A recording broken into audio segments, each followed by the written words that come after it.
Class जो हमने पढ़ी थी, हमने दिल्ली सल्तनत और मुगल पीरियड जो है यहाँ पर पढ़ लिया, मुगल काल के बारे में, ठीक है। तो मुगल काल की जो शुरुआत होती है वो तो होती है बाबर से, लेकिन इसका जो अंत होता है वो हमें देखने को मिलता है 1707 में। 1707 में आप देखेंगे कि मुगल बादशाह, ठीक है, मुगल बादशाह जो बहुत ही ज्यादा प्रभावशाली बादशाह रहता है मुगल शासन में। ऐसा नहीं है कि बाद शासक आते नहीं, उसके बाद उत्तर मुगल पीरियड देखा जाता है और उस उत्तर मुगल पीरियड बात होती है आपके 1707 में, क्योंकि 1707 में एक मुगल सम्राट का महान शासक जिसे हम औरंगजेब कहते हैं, औरंगजेब कहते हैं। इस औरंगजेब की क्या हो जाती है, यहाँ पर मृत्यु हो जाती है, ठीक है, यहाँ पे मृत्यु हो जाती है। इसके बाद आप देखो जब औरंगजेब की मृत्यु होती है तो इसके बाद जितने भी शासक आते वो उतने प्रभावशाली नहीं वो शासन चला सके, प्रशासन संभाल सके, वो ये देख सके कि पूरे देश में आखिर हालात क्या है। और ये वो समय था कि यहाँ पर ईस्ट इंडिया कंपनी जो है अपने पैर जमाने में लग चुकी, क्योंकि उन्होंने धीमे धीमे व्यापार के माध्यम से बाकी के क्षेत्रों को जो है यहाँ पे कवर करना शुरू कर दिया था, ठीक है। तो जब औरंगजेब की मृत्यु होती है तो औरंगजेब के ही शासन काल में आप देखेंगे यहाँ पर आज जो हमारा टॉपिक है वो है, आज हम कवर करेंगे प्लासी का युद्ध, बक्सर का युद्ध, इसके अलावा कुछ ऐसे गवर्नर जनरल और वायसराय जिनसे आपके सवाल पूछे जाते हैं। यहाँ पर हम प्लासी के युद्ध से पहले एक पृष्ठभूमि समझने की कोशिश करेंगे कि किस तरीके के हालात हुए कि या कंपनी की जो जड़ें हैं वो इस देश में बढ़ती चली गई और यहाँ पे उन्होंने अपना जो वट वृक्ष जिसके कारण उन्होंने 200 सालों तक राज किया उसके बारे में पढ़ेंगे। तो आप देखेंगे कि यहाँ पर मुगल पीरियड में एक बहुत ही प्रभावशाली अंतिम शासक रहता है औरंगजेब। औरंगजेब शासन के समय अभी इंडिया को अगर आप इमेजिन करेंगे तो आज का भारत का जो नक्शा है वैसा नहीं था। उस समय पाकिस्तान भी भारत का हिस्सा था, आपका बांग्लादेश भी भारत का हिस्सा था, तो पूरा हमारा अखंड भारत था। तो इसी के समय में आप देखेंगे कि बंगाल में इसके द्वारा औरंगजेब के समय ही एक दीवान इसका नियुक्त किया गया और उस दीवान का नाम था मुर्शीद खां। कौन था? मुर्शीद कुली खां। मुर्शीद खां जो है कहाँ का शासक था बच्चे? ये दीवान बनाया गया, यानी कि टैक्स जो टैक्स वसूलते हैं, जो कर वसूली करते हैं, उसको यहाँ पर दीवान बनाया गया। लेकिन होता क्या है, जब औरंगजेब मृत्यु हो जाती है तो मुर्शीद कुली खां, अब औरंगजेब जो कि एक प्रभावशाली था जिसके कारण ही मुगल साम्राज्य जो है एक तरीके से बना हुआ दिख रहा था, यहाँ पे जब इसकी मृत्यु हो जाती है आज जितने भी शासक हैं, सत्ता की भूख सबको होती है, सब चाह रहे थे कि मैं भी राजा बन जाऊं, मैं भी राजा बन जाऊं, तो यहाँ पे कहीं एकता देखने को नहीं मिली। यहीं से आप देखोगे कि मुगल साम्राज्य का पतन होता है और धीमे धीरे जो है यहाँ पर अपने शासन की रचना शुरू कर देते हैं। तो मुर्शीद कुली खां ये क्या करता है, ये दीवान होता है किसका? औरंगजेब का, और आगे चलकर ये अपने को क्या कर देता है, स्वतंत्र रूप से बंगाल का शासक नियुक्त कर देता है, ठीक है। अब क्या होंगे, बंगाल का शासक नियुक्त हो जाता है। अब ऐसा सिर्फ बंगाल में ही नहीं हो रहा था, भारत के विभिन्न क्षेत्रों में ये चीज हो रही थी। मद्रास में अलग हो रहा था, उड़ीसा में, अवध, सभी जगह स्वतंत्र रूप हमें शासक देखने को मिल रहे थे। मुर्शीद कुली खां जो है ये वही था। इसने क्या किया, जैसे ही शासक बनता है इसने अपनी राजधानी ढाका से कहाँ कर दी, ढाका से इसने कर दी मुर्शिदाबाद। मुर्शिदाबाद जो है ये राजधानी ट्रांसफर कर देता है। कौन? आपका मुर्शीद कुली खां। मुर्शीद कुली खां का ही जो है एक इनका दामाद होता है, मुर्शीद का ही दामाद होता है जो बंगाल में अगला शासक बनता है जिसका नाम होता है अली वर्दी खां। ये कौन होता है? अली वर्दी खां। ये यहाँ पर सत्ता चलाता है क्योंकि इसको भी था कि जब मेरे ससुर जी जो है स्वतंत्र रूप से शासक बन सकते हैं तो नेक्स्ट जो है अली वर्दी खां जो है यहाँ पर शासक बन जाता है। आप देखेंगे यहाँ पर जब अली वर्दी खां यहाँ पर क्या बन जाएगा, शासक बनेगा, और अली वर्दी खां। अब इसका उत्तराधिकारी कौन होगा? इस चीज का कोई बेटा नहीं था, इसकी 3 लड़कियां थी। अली वर्दी खां की 3 बेटियां थी, इसका खुद का कोई पुत्र नहीं था, तो इसने अपनी सबसे छोटी बेटी का जो बेटा था, ठीक है, सबसे छोटी बेटी का पुत्र था जिसका नाम था शाह-उद-दौला।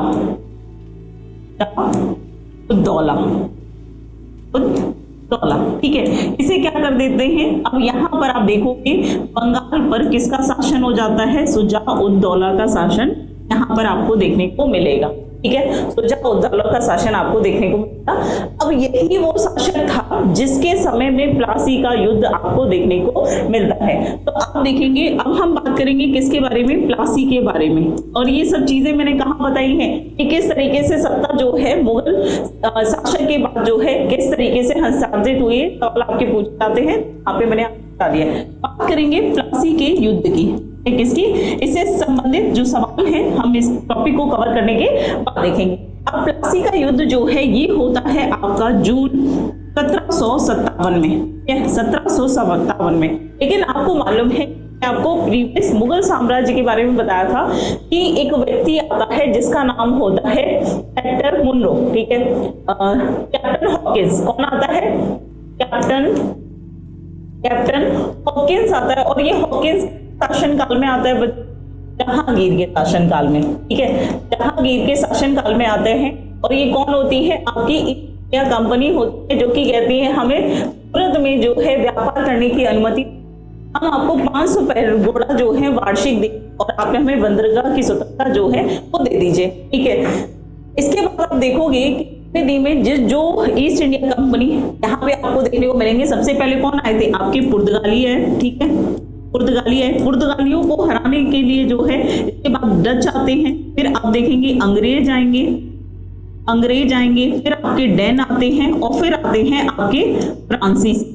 ये कौन आते हैं, फ्रांसीसी आते हैं। और मैंने आपको प्रीवियस क्लास में पढ़ा दी थी कि सबसे पहले पुर्तगाली आते हैं, पुर्तगालियों को डचों के द्वारा हराया जाता है, वेदरा की सदी होती है। फिर यहाँ पर आप देखोगे कि पांचों शक्तियों में सिर्फ अंग्रेज ऐसे थे कि इन्होंने सबको साइड कर दिया, पुर्तगालियों को जो है साइड कर दिया, क्योंकि पुर्तगालियों को जब हराया तो पुर्तगालियों ने अपनी ही राजकुमारी कैथरीन का विवाह जेम्स प्रथम यानी कि अंग्रेज सम्राट जो थे उनके साथ करा दिया। दहेज में अंग्रेजों को क्या दे दिया, पुर्तगालियों ने बम्बई दे दिया। सोचिए उस समय में, जबकि इनका तो कोई हक ही नहीं बनता है कि तुम कहीं दहेज में पूरा का पूरा मुंबई शहर इनको दे दो, लेकिन चलने लगी थी, ये सब चीजें हो रही, इनको भी अलग कर दिया। उसके बाद आप कर्नाटक की को देखेंगे कि फ्रांसीसी भी अलग हो जाते हैं।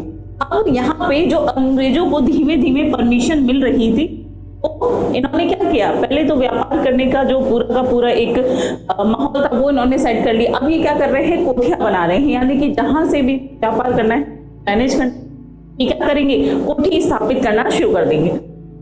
और जब ये कोठियां स्थापित करेंगे तो यहाँ पर शुजा-उद-दौला जो है ये कहेगा कि आप ये बताइए कि हमने आपको परमिशन दी थी व्यापार करने, आप जाइए व्यापार करिए, लेकिन आप तो यहाँ पर कोठियां बना रहे हैं, आप तो अधिकार कर रहे हैं। शुजा-उद-दौला जो है ब्रिटिशर्स को एक आदेश देता है और कहता है कि कोठियों पर आपका कोई अधिकार नहीं है, ये कोठियां खाली करिए, इन पर आपको कोई अधिकार नहीं, ये आपके लिए नहीं है। आप यहाँ से रेगुलेट कैसे कर सकते हैं बिना हमारी परमिशन, आपको तो हमने किराए का मकान दिया है, हम चाहेंगे तो खाली करा लेंगे। वही चीज यहाँ पर होती है। लेकिन अब क्योंकि अंग्रेजों ने अपने व्यापार को बहुत ज्यादा फैला दिया है ना, और इतनी आसानी से जब उन्हें दिख रहा है कि हमें यहाँ से इतना ज्यादा लाभ होगा तो कैसे जाएंगे, उन्होंने क्या किया, कुछ समय के लिए 6 महीने के वहां से हटते हैं और दोबारा से जो है क्या करते हैं, फिर से कोठी पर अधिकार जमा लेते हैं। शुजा-उद-दौला इस चीज से बहुत ज्यादा नाराज होता है। शुजा-उद-दौला फिर वार्निंग देता है और उसके बाद आप देखोगे कि शुजा-उद-दौला अपनी 30,000 सेना के साथ, सॉरी 50,000 सेना के साथ, 50,000 सेना लेकर शुजा-उद-दौला लड़ने पहुंच जाते हैं ईस्ट इंडिया कंपनी से, ईस्ट इंडिया कंपनी से। और ईस्ट इंडिया कंपनी की तरफ से 31 तो जो सैनिक होते हैं वो यहाँ पर आते हैं। यहाँ पर आपसे सवाल पूछा जाता है कि प्लासी के युद्ध में जो है किन की मदद हुआ था, तो एक तो यहाँ पर जो 50,000 सेना के साथ कौन था, शुजा-उद-दौला था, ठीक है, शुजा-उद-दौला आपको देखने को मिलेगा। और इधर ईस्ट इंडिया कंपनी से कौन है, लॉर्ड क्लाइव जो है ये यहाँ पर युद्ध करते आपको दिखाई देंगे यहाँ पर। लेकिन होता क्या है कि ये एक्चुअल में युद्ध होता ही नहीं है, ये युद्ध होता ही नहीं। यहाँ पर जब ये दिखा शुजा-उद-दौला तो कॉन्फिडेंस में था कि हमारी इतनी सेना है, ईस्ट इंडिया कंपनी जो है कहाँ तक टिक पाएगी, सवाल ही नहीं होता है, हम ही जीतेंगे, है ना। यहाँ पे इनकी अगर एक एक के साथ भी दो दो लोग भी लड़ेंगे तब भी कहाँ तक 3 लोग भी आएंगे तब भी यहाँ पे तो संभव ही नहीं। लेकिन यहाँ पर ईस्ट इंडिया कंपनी ने जो है चालाकी दिखाई, यहाँ पर इन्होंने किसे, मीर जाफर को पकड़ लिया। किसे? मीर जाफर को, क्योंकि मीर जाफर जो है एक लालची किस्म का इंसान था, ये भी सत्ता का भूखा था। तो यहाँ पे बोला कि तुम क्या ही कर लेते हो, तुम्हें क्या मिल जाएगा बंगाल पे, मैं तुम्हें बंगाल का राजा बना दूंगा और सुजाउद्दौला को हटा दूंगा। यहाँ पर मीर जाफर जो है ये इसको सपोर्ट कर देते हैं लॉर्ड क्लाइव को, और उसके बाद षड्यंत्र से जो है ये प्लासी का युद्ध कौन जीत जाती है? आपकी ईस्ट इंडिया कंपनी। तो सीधा सीधा सवाल पूछा जाता है कि प्लासी का युद्ध जो है ये किसके किसके मध्य हुआ? तो ये सुजाउद्दौला और लॉर्ड क्लाइव के बीच हुआ। अब बंगाल पे कौन आ चुका है? अब बंगाल पर ब्रिटिशों के द्वारा किसको बिठा दिया गया? मीर जाफर को बिठा दिया गया है। ठीक है, मीर जाफर को, आपको बता दूं इतिहास में मीर जाफर को ब्रिटिशों का गधा कहा जाता है कि ये तो कठपुतली था, गधा था किसका? ब्रिटिशर्स का, क्योंकि जैसा जैसा उसको बोला जाता था वैसा ही कर। ब्रिटिशों ने जब इसे गद्दी पे बिठाया है तो क्या इसकी बात सुनेंगे? उन्होंने मनमाने तरीके से टैक्सेशन करना और बहुत सारी चीजों को करना जो इसे परमिशन देना ही जरूरी नहीं, अपने हिसाब से उनको जो प्रॉफिट लगता था। क्योंकि बंगाल वाला क्षेत्र आप देखें तो ये प्राचीन समय से ही और आज भी बहुत ही ज्यादा जो है उपजाऊ भूमि है, क्योंकि पूरा बंगाल और बांग्लादेश वाला क्षेत्र पूरा एक साथ अगर मिलाकर देखा जाए, जो कि मॉडर्न इंडिया में जब ये घटना होती है या उससे पहले भी देखेंगे, काफी ज्यादा उपजाऊ भूमि ये गंगा और ब्रह्मपुत्र नदी का डेल्टा है, जो कि कृषि के लिए बहुत ज्यादा उपजाऊ है। अब कृषि है तो ऑब्वियस है कि आप देखेंगे यहाँ पर सबसे ज्यादा चावल का उत्पादन होता है, पटसन का उत्पादन होता है। तो यहाँ पर उस समय की अर्थव्यवस्था आप समझ, बंगाल में सबसे ज्यादा जो है टिकी हुई थी। यहाँ पर अगर ये कंट्रोल कर लेते हैं, बंगाल अगर इनके कंट्रोल में आ जाएगा तो बाकी क्षेत्रों को तो ये कर ही लेंगे, है ना। इकोनॉमी का एक बहुत बड़ा पार्ट इनके हाथ लग जाएगा। इन्होंने इनका जो उद्देश्य था उसको इन्होंने पूरा फुलफिल कर लिया था। मीर जाफर को बिठा दिया इन्होंने गद्दी पे। अब यहाँ पे इनकी मीर जाफर जो है ये काफी ज्यादा परेशान हो जाता है और ये निर्णय करता है आगे चल कैसे भी मैं अब इस गद्दी पर इनके हारों पर नहीं चल सकता। और उसके बाद आप देखोगे आगे चलकर मीर जाफर जो है ये किसको लेकर आता है? मीर कासिम। ये किसे लेकर आता है? कासिम को लेकर आता है कि कासिम, मैं तो ब्रिटिशों के सारे पर, ब्रिटिश मुझे बहुत परेशान कर रहे हैं, उन्होंने ही मुझे सत्ता पे बिठाया है, दी है बंगाल की, लेकिन अब ये सत्ता मेरे काम की नहीं है जब मैं इस पे कोई डिसीजन ले ही नहीं सकता। तो यहाँ पर आप देखेंगे कि मीर कासिम आता है और कासिम क्या करता है? मीर कासिम आते ही ये पहले तो, क्योंकि सारा का सारा कंट्रोल कहाँ से रेगुलेट हो रहा है? ये मुर्शिदाबाद से हो रहा है। क्योंकि आपको याद होगा कि मुर्शिद कुली खां जो था उसने ढाका से, बंगाल की बांग्लादेश की जो राजधानी उस समय सिर्फ स्थान था, तो वहां से ढाका से राजधानी को मुर्शिदाबाद लेकर आया था। अब ये जितना भी चीज हो रही है या ब्रिटिशों का शासन कह लीजिए या बंगाल के जो नवाब है उनकी बात कर ले, तो इन सभी का कंट्रोल जो है मुर्शिदाबाद से हो रहा था। तो मीर कासिम ने लगा कि सबसे ज्यादा ब्रिटिश जो है ये जब यहीं से कर रहे हैं तो क्यों ना मैं राजधानी ही परिवर्तित कर दूं, वो स्थान ही बदल जाएगा। तो अब करिए जाकर अब यहाँ से वहां से व्यापार। तो ये क्या करता है? सबसे पहले ये मुर्शिदाबाद जो है, मुर्शिदाबाद जो है इस राजधानी को कहां पे भेज देता है? मुंगेर। ये कहां भेज देगा? मुंगेर कर देगा, कहेगा कि जाओ अब वहां से करो व्यापार। देखते हैं कितनी आसानी से।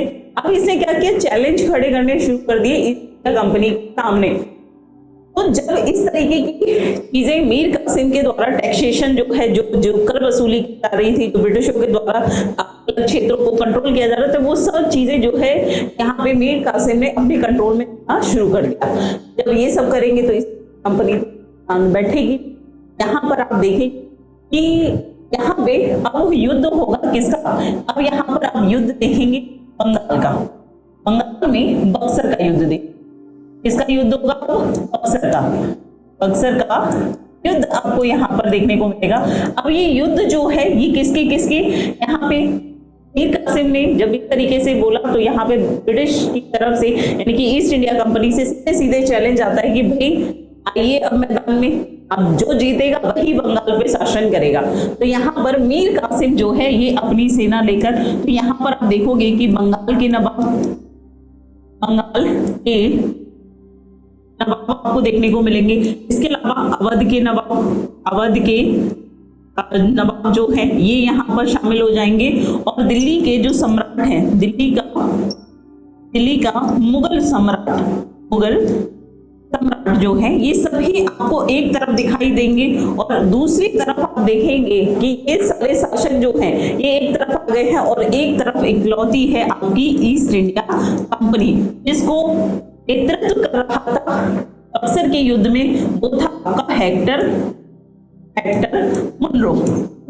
और ये घटना कब की है? ये घटना है आपकी 22 अक्टूबर 1764 की, ठीक है। अब की है आपकी 22 अक्टूबर 1764 की ये घटना है। यहाँ पर जब इनके मध्य युद्ध होता है तो यहाँ पे इस कंपनी के पास जो सैनिक थे, इनके पास एडवांस जो है हथियार थे, एक ट्रेनिंग की हुई सेना थी, तो उनके माध्यम से यहाँ पर ये क्या होते हैं, इन सभी को हराकर यहाँ पर होती है। इसीलिए सवाल पूछा जाता है कि भारत में कौन सा वो निर्णायक युद्ध था जिसके कारण जो ईस्ट इंडिया कंपनी है का भारत में वर्चस्व स्थापित हो चुका था, ठीक है। तो ये पूछे तो याद रखिएगा। यहाँ पर इस तरीके से आप देखोगे कि बंगाल पर अब क्या हो जाएगा, अब बंगाल पर मीर कासिम को कहेंगे, सुनो यहाँ पे मीर कासिम को उठाकर ये मीर जाफर को दोबारा से बिठाने की कोशिश करेंगे और कहेंगे कि अब क्या करो, तुम बैठो बंगाल पे, हम तुम्हें पेंशन देंगे, तुम्हें कुछ करने की जरूरत नहीं है, तुम नाम मात्र के शासक रहोगे, हम सारी की सारी जो राजनीति है और जो अर्थव्यवस्था है वो हम सारा कंट्रोल कर लेंगे। आप यहाँ पर देखोगे बंगाल में अब क्या होगा, अब यहाँ पर रेगुलेट हो जाएगा द्वैध शासन, ठीक है। द्वैध शासन आपसे पूछा जाता है, द्वैध शासन जो है शुरुआत कब से होती है, तो ये आपके बक्सर के युद्ध से देखने को मिलता है, ठीक है। तो यहाँ पर आप देखेंगे तरीके से यह कंपनी अपने पांव को, अपनी नींव को जो है यहाँ पर बना लिया था। अब इसी से रिलेटेड कुछ सवाल हैं और इसी में आपके कुछ गवर्नर जनरल, वायसराय से भी सवाल आएंगे, तो वो हम यहाँ पर देखेंगे। क्लास को जो है आप सभी यहाँ पर शेयर कर सकते हैं, यहाँ पर सभी को चलिए क्लास को जो है आप सभी यहाँ पर शेयर कर दीजिए।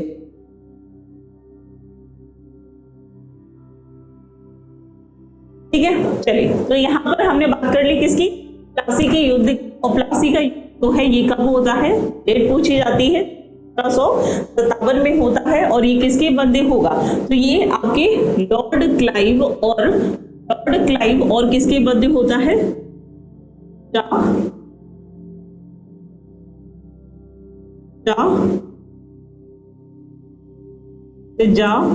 उद्दौला, याद रखिएगा। यहाँ पे जीत की होती है लॉर्ड क्लाइव की, यहाँ पे जो इसको धोखा देने वाला व्यक्ति होता है वो कौन होता है, मीर जाफर होता है। अगला सवाल है बक्सर के युद्ध है, ये 1764 में अंग्रेजी के नेतृत्व करने वाले के साथ हुआ था। तो नेतृत्व कौन कर रहा था, लॉर्ड क्लाइव, वॉरेन हेस्टिंग्स, एल्टर मुनरो, चार्ल्स आयरकुट। बताइए आपका आंसर यहाँ पे क्या हो जाएगा। सेशन को जो है सभी शेयर कर देंगे, ठीक है, यहाँ पर सेशन को सभी शेयर कर देंगे, ठीक है। यहाँ पे 1764 में एल्टर मुनरो वो व्यक्ति था जिसके नेतृत्व में ईस्ट इंडिया कंपनी जो है अवध के नवाब, बंगाल के नवाब और जो दिल्ली का शासक था, उन तीनों के मध्य युद्ध होता है, जहां पर कंपनी द्वैध शासन लागू कर देती और बंगाल को अपने कंट्रोल में ले लेती है। अगले सवाल पे कि बंगाल में द्वैध शासन वैध नहीं है, यहाँ पर द्वैध है, ठीक है। ये क्या है, द्वैध शासन कब से कब तक चला है। अब देखो बंगाल पर जो शासन है ये कब तक चलता रहेगा, ये 1757 से 1764 है, 1764 से 1793 है, 1765 से 1772 है, या 1760 से लेकर 1793 तक है। तो आपने देखा होगा कि यहाँ पे बंगाल में शासन शुरू हो गया है, लेकिन आप देखेंगे कि आपसे सवाल पूछा जाता है कि बंगाल का पहला गवर्नर जनरल जो है ये कौन बन के आया था, बंगाल का पहला गवर्नर जनरल कौन बन के आया था, तो आपका आंसर यहाँ पे क्या हो जाएगा, वॉरेन हेस्टिंग। कौन बन के आता है, वॉरेन हेस्टिंग। हेस्टिंग बन के आता है। क्यों यहाँ पे जरूरत पड़ गई, हेस्टिंग्स, ठीक है, इसको यहाँ पे देखिएगा हेस्टिंग्स हो जाएगा। तो यहाँ पर वॉरेन हेस्टिंग्स जो है ये 1765 से लेकर 72 तक, आप देखेंगे 1765 तक जो है 1765 से 72 तक जो है ये बंगाल में क्या रहता है, द्वैध शासन। अब यहाँ पर ईस्ट इंडिया कंपनी ये डिसाइड करती है कि हमें अब इंडिया के साथ जब रेगुलेट करना है, हमारे हाथ में अब सिर्फ अर्थ जो है इकोनॉमी नहीं है बल्कि पॉलिटिकली भी हम वहां पे मजबूत होते जा रहे हैं, बात है अब ये क्या करेंगे, अपने ही पूरे के ईस्ट इंडिया कंपनी के मैनेजमेंट को पूरी तरीके से जो यहाँ पर स्थापित करने का प्रयास करेंगे। और उसके लिए जरूरी है कि सुप्रीम लीडर भेजा जाए और उसके अंडर सारी की सारी चीज को रेगुलेट किया जाए। इसी चीज को ध्यान में रखते हुए बंगाल में पहला गवर्नर से बनाया जाता है वॉरेन हेस्टिंग को। कब, आपका 1772 आप देखेंगे के तहत आपका रेगुलेटिंग एक्ट लाया जाता है। रेगुलेटिंग एक्ट का मतलब ही यही था, रेगुलेटिंग एक्ट। रेगुलेटिंग का मतलब क्या है, अब यहाँ पर ये लोग नेतृत्व करने वाले हैं, रेगुलेट करेंगे। यहाँ पर याद रखिएगा, यहाँ पे 1765 हो जाएगा। अगले सवाल पे चलते हैं कि भारत का प्रथम गवर्नर जनरल व वायसराय कौन था। लॉर्ड हेस्टिंग था, वो लॉर्ड कैनिंग था, लॉर्ड मिंटो था या लॉर्ड कर्जन था। यहाँ पे बात की गई है, मैंने अभी बताया कि बंगाल का गवर्नर जनरल पहला कौन था, तो वॉरेन हेस्टिंग था। लेकिन यहाँ पे बात हो रही भारत के प्रथम गवर्नर जनरल और आगे वायसराय की। तो आपको बता दूं कि यहाँ पे सवाल को हमेशा ध्यान से पढ़िएगा परीक्षा में जब पूछा जाए कि भारत का पहला गवर्नर जनरल और वायसराय कौन था, तो याद रखिएगा ये था आपका लॉर्ड कैनिंग था। अब ये लॉर्ड कैनिंग आखिर कैसे ये वायसराय बना है, आप कहोगे जैसे ये बंगाल पे कंट्रोल कर रहे थे वैसे ही इन्होंने पूरे देश को कंट्रोल किया, बात तो सही है। लेकिन यहाँ पे इस कहानी है, लॉर्ड कैनिंग को जो वायसराय बनाया गया, ये बनाया गया आपका 1858 में। यहाँ पर ये कब बनता है वायसराय, ये 1858 में बनता है। लेकिन आपको बता दूं इस 1858 से पहले एक कहानी है जो कि आप लोगों को पता भी होगी, अगर आपने पहले से पढ़ी होगी, पढ़ी है यहाँ पे बताती हूँ। दरअसल होता क्या है, अब देखो यहाँ पे जब 1772 में जब रेगुलेटिंग एक्ट लाया जाता है, जब प्रशासन व्यवस्था प्रॉपर तरीके से या कंपनी जो है यहाँ पे संभालती है, तो ये अलग अलग डिपार्टमेंट बनाते हैं, भूमि सुधार बनाते हैं, पुलिस विभाग यहाँ पर बनाएंगे, रेल सेवाएं जो है कनेक्टिविटी बनाएंगे और अपने ही नियम कानूनों से जो है पूरे देश को रेगुलेट करना शुरू कर देंगे। तो यहाँ पर आप देखोगे कि यहाँ पे ये टैक्सेशन इन्होंने वसूला है, सामाजिक रूप से जो है परिवर्तन आपको देखने को मिलेगा, जगह जगह पे कर वसूली होती है, किसानों से जरूरत अधिक जो है मूल्य पर जो है वस्तुओं को लिया जाता है। इसके बाद आप देखोगे कि धार्मिक कारण भी होते हैं, धार्मिक रूप से आप देखेंगे कई सारे लोगों को सेना में भर्ती किया जाता है, जिनको रिस्ट्रिक्ट कर दिया जाता है कि आप यहाँ पे तिलक नहीं लगा सकते, पगड़ी नहीं, कृपाण नहीं धारण कर सकते। तो धार्मिक रूप से जो और भी बहुत सारी चीजें, जैसे हमारे रीति रिवाज थे, पहले क्या था कि बाल विवाह होता था, दास प्रथा थी, है ना, और इसके अलावा कई सारी ऐसी प्रथाएं थी जो हमारे भारतीय समाज में थी, उनमें भी परिवर्तन करने का प्रयास जो है यहाँ पर किया। और उन प्रयासों से जो परिवर्तन हुए हैं वो हम सब भी देखते हैं कि सती प्रथा का अंत कराया गया, दास प्रथा को रोका गया, है ना, बंधुआ मजदूरी को रोकना, तो ये सारी चीजें जो है आपको देखने को मिलती हैं। ठीक है, ये सभी चीजें जो है आपको यहाँ पर, ठीक है, ये सभी चीजें जो है आपको देखने को मिलेंगी। इसके अलावा इन्होंने और भी कई सारी नीतियां हैं, इसमें आप देखोगे यहाँ पे कॉर्नवालिस आएगा जो सहायक संधि करेगा, हैदराबाद को शामिल कर लेगा। इसके बाद आएगा आपका डलहौजी जो कि हड़प नीति यानी कि व्यापक प्रांत जो है उसको रेगुलेट करने का जो है प्रयास करेगा, जिस तहत क्षेत्रों को जो है करने का कोशिश करते हैं। क्या करेंगे, डिफरेंट क्षेत्रों को कंट्रोल करने की कोशिश करेंगे। अब ये बताइए कि समाज के विभिन्न क्षेत्रों को आपने सामाजिक रूप से लोगों को प्रताड़ित किया है, आपने आर्थिक रूप से किया है, आपने राजनीतिक रूप से जो है सभी को यहाँ पर चैलेंज कर दिया है। तो कहीं ना कहीं लोगों में गुस्सा तो था, लेकिन लोगों के पास एक कारण नहीं मिल पा रहा था, एक कहीं से शुरुआत नहीं हो पा रही थी। और इसी में आप देखोगे कि 1857 में आपको विद्रोह देखने को मिलता है। 1857 का विद्रोह देखेंगे, 1857 का विद्रोह, वैसे तो आपने पढ़ा होगा कि 1857 का विद्रोह जो है ये मंगल पांडे से शुरू होता है। ये हाँ होता तो है, लेकिन आप देखेंगे कि देश के विभिन्न क्षेत्रों में अलग अलग कारणों की वजह, अलग अलग क्षेत्रों में, बंगाल में अलग होता है। इसके अलावा आप देखेंगे कि इलाहाबाद में, लखनऊ में, वाराणसी, झांसी, मेरठ, दिल्ली, सभी क्षेत्रों में 1857 में जो गुस्सा था वो फूट के बाहर आने लगा और लोग ब्रिटिश सरकार का विरोध करने लगे। 1857 की क्रांति से अगर मंगल पांडे की बात करें, इसमें भी धार्मिक कारण था, क्योंकि वहां पर उनके द्वारा जो चर्बी वाले कारतूस थे, जो इनफील्ड राइफल थी, क्या कर रहे थे, उन्होंने नए कारतूस लेकर आए जो कि गाय की और मांस की चर्बी के बने हुए, और उसको मुंह से खोला था। यहाँ पर लोगों जो कि धार्मिक रूप, कट्टर धार्मिक रूप, जो लोग मांस मच्छी खाते हैं वो तो यूज कर ही नहीं सकते हैं।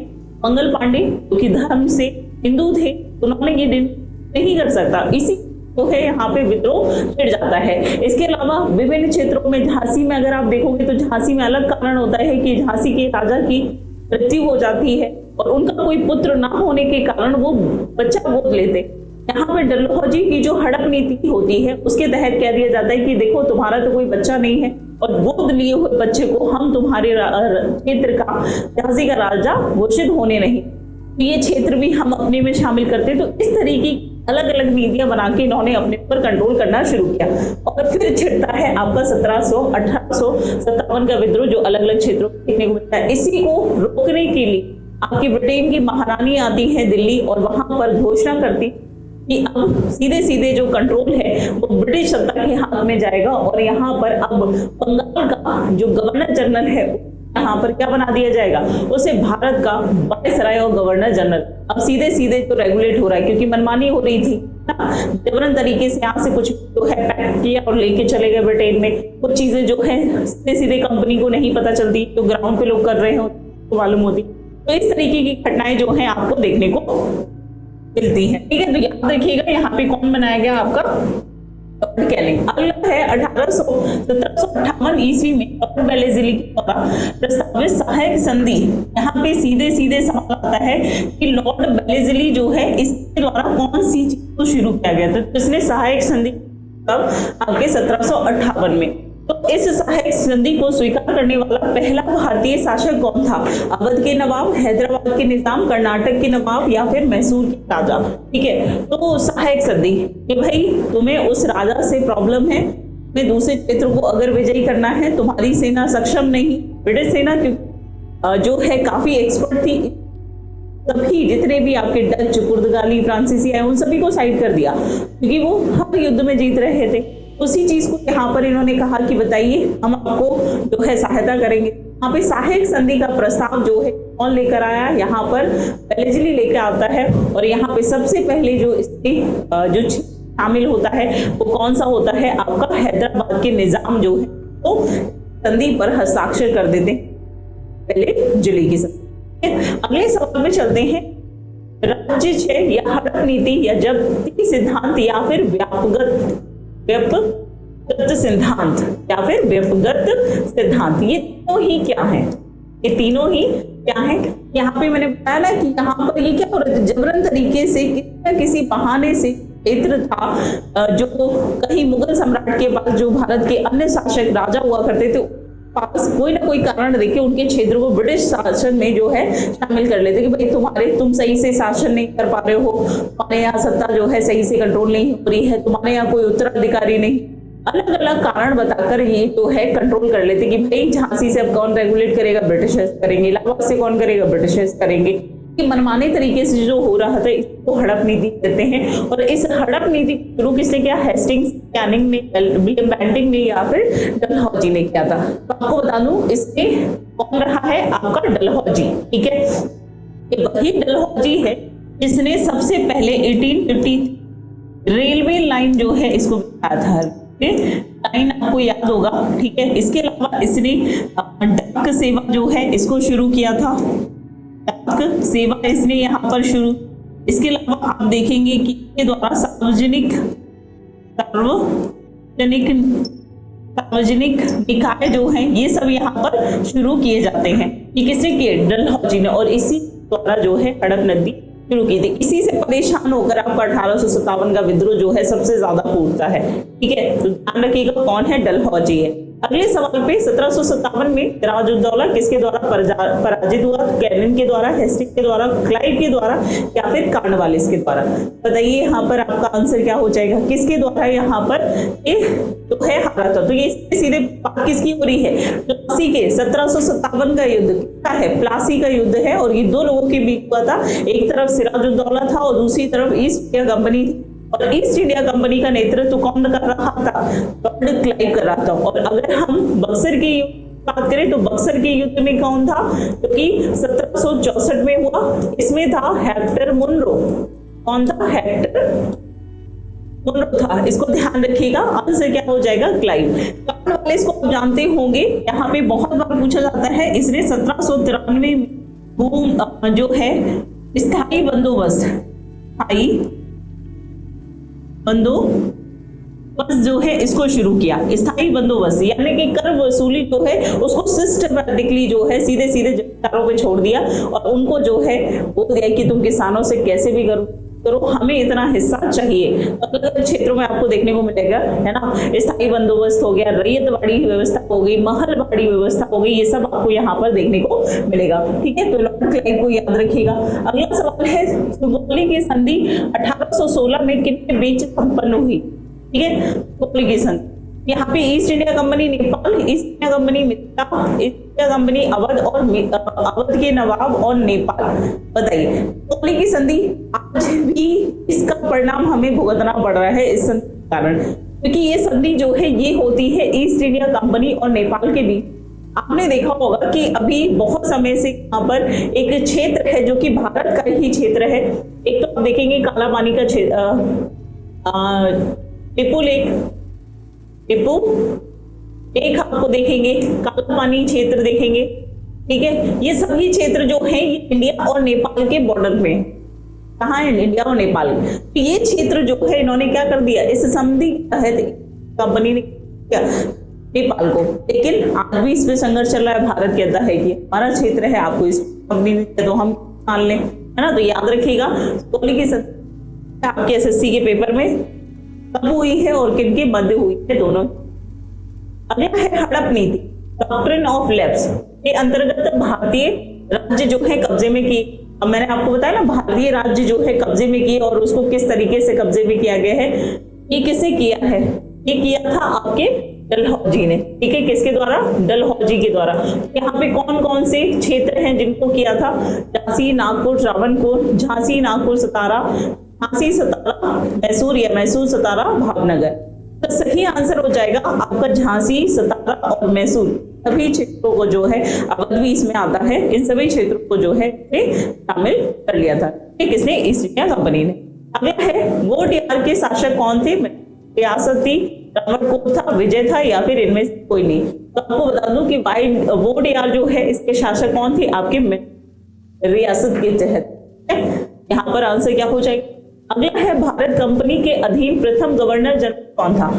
कॉर्नवालिस था, बेलेजली था, वॉरेन हेस्टिंग था, या फिर जॉर्ज वारली था? बताइए यहाँ पे पहला भारत में कंपनी के अधीन, भारत में कंपनी के अधीन। क्वेश्चन को ध्यान से पढ़िएगा और फिर आंसर करिए, और यहाँ पर आंसर सही आप चलिए बताइए। यहाँ पर आप सभी का आंसर जो है सही है। एक बताओ क्या होगा? भारत में कंपनी के अधीन प्रथम गवर्नर जनरल, प्रथम सीधे पूछ रहा है कि भारत में कंपनी के अधीन पहला गवर्नर जनरल आगे भेजा गया था, जो कि बंगाल का गवर्नर जनरल था, और वो कौन था? आपका वॉरेन हेस्टिंग्स था। कौन था? वॉरेन हेस्टिंग्स था, ठीक है। और पहला भारत की अगर पूछा जाएगा कि भारत में पहला गवर्नर जनरल या फिर जो गवर्नर जनरल था जिसे वायसराय बनाया, वो था लॉर्ड कैनिंग। ये कौन था? Lord Canning. कब बनाया गया? तो 1857 की क्रांति के समय बनाया गया, ठीक है। चलिए अगला है, निम्नलिखित में से कौन सा गवर्नर जनरल टीपू सुल्तान के समकालीन था? कॉर्नवालिस या इरविन, मिंटो या फिर कर्जन? बताइए यहाँ पर आंसर क्या हो जाएगा? यहाँ पर आंसर है आपका कॉर्नवालिस। कॉर्नवालिस के ही समकालीन था आपका टीपू सुल्तान। बंगाल का टाइगर किसे कहा जाता है? कॉर्नवालिस को, मिंटो को, कर्जन को या बेलीजली को? तो यहाँ पर बंगाल का टाइगर जो है ये कहा जाता है बेलीजली को कहा जाता है। अगला है, वेल्लोर में सिपाही विद्रोह कार्यकाल में हुआ था? हेस्की, विलियम बेंटिंग, जॉर्ज वेले या फिर बेलीजली? बताइए यहाँ पर आप सभी का आंसर क्या हो जाएगा? तो भी यहाँ पर आंसर क्या हो जाएगा? ठीक है, ये जॉर्ज वार्ले जो है इनके समय में होता है, जॉर्ज वार्ले। अगला है, 1813 में चार्टर एक्ट किसके कार्यकाल में आया था? कॉर्नवालिस के, कर्जन के समय तो या फिर मिंटो? 1813, ठीक है, बात किसकी हो रही है? 1813 का एक्ट। यहाँ पे इसको मार्ले मिंटो एक्ट भी कहते हैं, मार्ले मिंटो एक्ट भी कहा जाता है। ठीक है, क्या कहते हैं? मार्ले मिंटो एक्ट भी कहा जाता है 1813।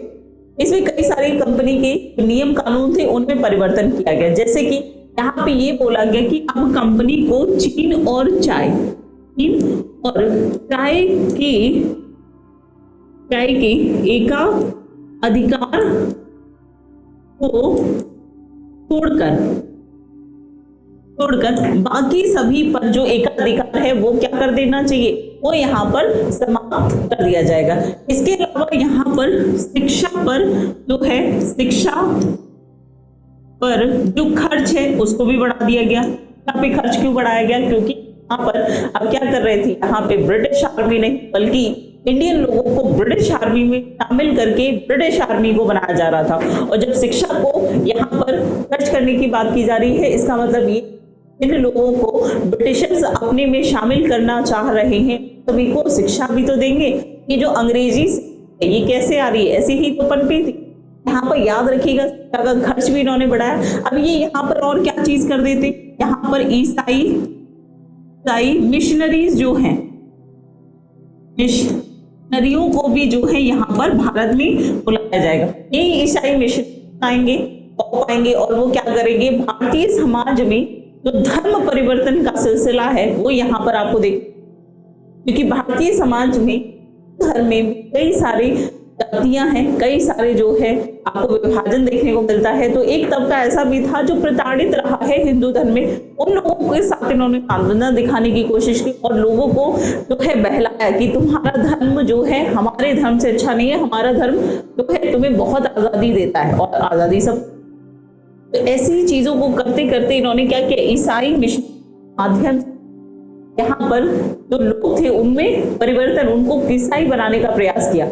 मतलब यहाँ पे आके यहाँ के कल्चर को जो है पूरी तरीके से खत्म करने का इन्होंने हर तरीके से प्रयास किया, शिक्षा के माध्यम से। और यही चीज आप देखिए ना कि वर्तमान में सरकार जो है क्या कर रही है, धीमे धीमे जितने भी ब्रिटिशर्स के द्वारा नाम दिए गए थे उन सभी को बदला जा रहा है ना, सभी के नाम परिवर्तित कर रहे, क्योंकि हम अगर किसी के बारे में बार बार नाम ले रहे हैं तो कहीं ना कहीं हम इनडायरेक्टली ब्रिटिश मानसिकता से अभी भी रहे हैं। आप देखिए कि हमारी जो बेसिक एजुकेशन है, जो आपकी न्यू एजुकेशन पॉलिसी है, उसमें क्या बोला गया है कि क्षेत्रीय भाषा में जो प्राइमरी एजुकेशन है उसको आपको क्षेत्रीय भाषा में देना है, ना कि टारगेट इंग्लिश नहीं होना चाहिए। बच्चा अपना क्षेत्रीय भाषा है, उसकी घर की भाषा अलग है, घर में कुछ और वो सुन रहा है, समाज में कोई भाषा बोली जा रही है, लेकिन स्कूल जा रहा है तो उसको इंग्लिश में, उसकी एजुकेशन से ज्यादा ध्यान इस पे हो जाता है कि उसको इंग्लिश सिखानी है, बेचारा इसी में डरा रहता है। इन सभी चीजों में परिवर्तन किया जा सके, ये चीज अब जाके जो है कर रही है। सोचिए कि हम आजाद हुए भी जो है 75 साल कंप्लीट कर लिए, लेकिन बाद में हम इस मानसिकता से जूझ रहे हैं और अभी हमारे प्रयास जो है इसी पे लगातार चल रहे हैं। ठीक है, तो ये सारे काम जो है 1813 से एक्ट में करने को मिलेंगे। यहाँ पे मिंटो, मार्ले मिंटो एक्ट कहा जाता है, मार्ले सचिव होता है और मिंटो जो है यहाँ पर आपका क्या होता है, गवर्नर जनरल होगा। ठीक है, तो इसको ध्यान रखिएगा। नेक्स्ट क्वेश्चन, स्वतंत्र भारत का प्रथम भारतीय गवर्नर जनरल बताइए। स्वतंत्र भारत यानी कि देश आजाद होने के बाद 1947 में पहला गवर्नर जनरल कौन था? पहला गवर्नर जनरल, बहुत ही आसान सवाल है, राजेंद्र प्रसाद थे। Jawaharlal Nehru, doctor B R Ambedkar या फिर चक्रवर्ती राजगोपालाचारी जी, सी राजगोपालाचारी भी कहते हैं। स्वतंत्र भारत के पहले जो गवर्नर जनरल थे वो कौन थे? आपके सी राजगोपालाचारी थे। सी राजगोपालाचारी थे। अगले सवाल पे, स्वतंत्र भारत का प्रथम गवर्नर जनरल कौन था? तो चक्रवर्ती राजगोपालाचारी, राजेंद्र प्रसाद, माउंटबेटन या फिर कैनिंग। ठीक है, तो कैनिंग तो पहला भारत का वायसराय बनाया गया। तो भारत की बात की जा रही है तो भारत में आप देखिए यहाँ पे माउंटबेटन ही आपका अंतिम जो है गवर्नर जनरल था और स्वतंत्र भारत के समय। ठीक है, चलिए अगला है भारत सरकार अधिनियम 1935 इस वायसराय के शासन काल में आया? कैनिंग के, वेलिंगटन के समय, माउंटबेटन के समय या फिर बताइए इसका आंसर क्या हो जाएगा? ठीक है, आपके अगर आप सवालों के जवाब देंगे बेहतर होगा और आप किसी और तरीके से अगर क्लास को चाहते हैं, बाकी ये जो है टॉपिक वाइज हम लेके चलेंगे। के बाद हम जो प्रीवियस ईयर की क्वेश्चंस हैं जब उसको करेंगे तो आपको समझ में आएगा कि जितना भी टॉपिक अभी तक हम पढ़ रहे हैं वो कितना आपको हेल्प कर रहा है क्लास में, है ना। वैसे तो ये जो हिस्ट्री क्वेश्चन जो मैं आपको पढ़ा रही हूँ इसको और डेप्थ में जो इसके और बाकी के एग्जाम से पढ़ाया जाता है, क्योंकि हमारा टारगेट है हमें ऐसे को कंप्लीट कवर करना है, जेल वाले सेक्शन कवर करना तो यहाँ पर हम डिस्कस करते हैं। बताइए यहाँ पर 1935 के समय कौन था आपका वायसराय? कमेंट करके बताओ भाई।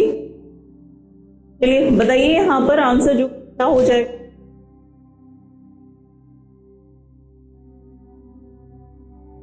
बताओ। तो यहाँ पे कौन था? वेलिंगटन। 1935 का एक्ट। अगला सवाल देखते हैं, भारत छोड़ो आंदोलन की शुरुआत के समय वायसराय कौन था? भारत छोड़ो आंदोलन, ठीक है, ये वो समय था जब भारत के नागरिकों ने पूरी तरीके से ठान लिया, हर क्रांतिकारी, हर आंदोलनकारी ने अब से दफा दफा करना है। पूरा देश एक साथ मिलकर जो है यहाँ पे क्या कह रहा था कि भैया अब तुम भारत को छोड़ दो। यहाँ पे भारत छोड़ो आंदोलन जो है ये अगस्त 1942 में शुरू किया जाता है, जहां पे मुंबई में बहुत बड़ा प्रदर्शन जो है ब्रिटिश सरकार के खिलाफ देखने को मिलता है। ठीक है, अब ये वो समय है 1942 का जब आपका वर्ल्ड वॉर सेकेंड चल रहा था। ठीक है, इसीलिए यहाँ पर जापान के द्वारा भी प्रेशर डाला जा रहा था, बाकी देशों के द्वारा की कंपनी को भारत को छोड़ देना। अगर ये वर्ल्ड वॉर सेकेंड नहीं होता तो शायद हमें और संघर्ष, कहते हैं ना कि जब लोहा गर्म हो तब कुल्हाड़ी मार देनी, वही चीज भारतीयों ने यहाँ पर की। कंपनी जो है कहीं से भी चाहेगी, जब सब कुछ पूरा अपना सिस्टम बना लिया है तो नहीं चाहेंगे कि वो यहाँ से छोड़ के जाए। लेकिन विश्व में जब दो विश्व की महान शक्तियां जब आपस में लड़ रही थी पर बहुत ज्यादा प्रेशर जो है, फिर भारत में ही आंदोलन नहीं चल रहा था क्रांतिकारियों के द्वारा, बहुत सारे भारत के नागरिक भारत के बाहर जाकर जर्मनी में, कनाडा में, अमेरिका में, इंडोनेशिया में, जापान में, अलग अलग जगह क्षेत्रों पर जाकर जो कर रहे थे, तो वहां की सरकार से ये प्रयास कर रहे थे कि वो दबाव बनाए पर ब्रिटिश पर, जिससे कि वो इस भारत को, हमारे क्षेत्र को यहाँ से छोड़ सके। तो इस समय कौन था? आपके इरविन थे, माउंटबेटन थे, बिल लिथगो थे या फिर बेबल थे? तो ये यहाँ पर आंसर क्या हो जाएगा? आप लोग जवाब देंगे तो बेहतर होगा। बताइए यहाँ पर आंसर क्या हो जाएगा? फटाफट से आंसर करेंगे, बताओ भाई कौन था आपका? ठीक है, यहाँ पर बिल लिथगो था। ठीक है, अगले सवाल पे चलते हैं। सबने अवज्ञा आंदोलन की जो है वायसराय के काल में हुई थी। बिल लिथगो की, रीडिंग के समय, इरविन के समय, वेवेल या फिर वेलिंगटन। सविनय अवज्ञा आंदोलन आपको याद होगा, सिविल डिसोबीडिएंट मूवमेंट जो है ये गांधी जी के द्वारा, महात्मा गांधी के द्वारा इसको शुरू किया गया था। महात्मा गांधी ने एक दांडी मार्च निकाली थी, दांडी मार्च जो है निकाली थी।